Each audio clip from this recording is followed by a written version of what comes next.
Oh, yung ampalaya.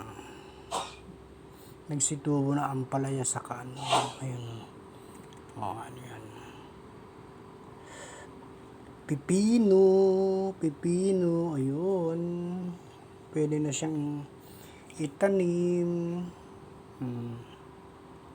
Nagsitubo na sila eh.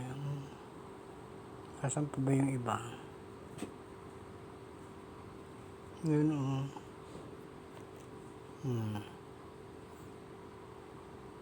Pinatubo ko lang sa tissue. Ah, di ba?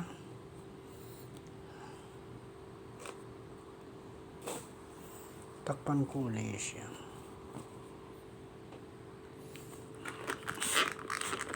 Sprayan ko siya.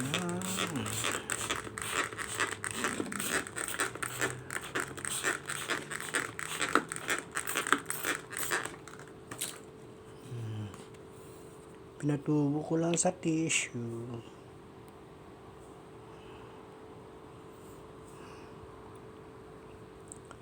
Bukas ito, ano ko na siya. Bye.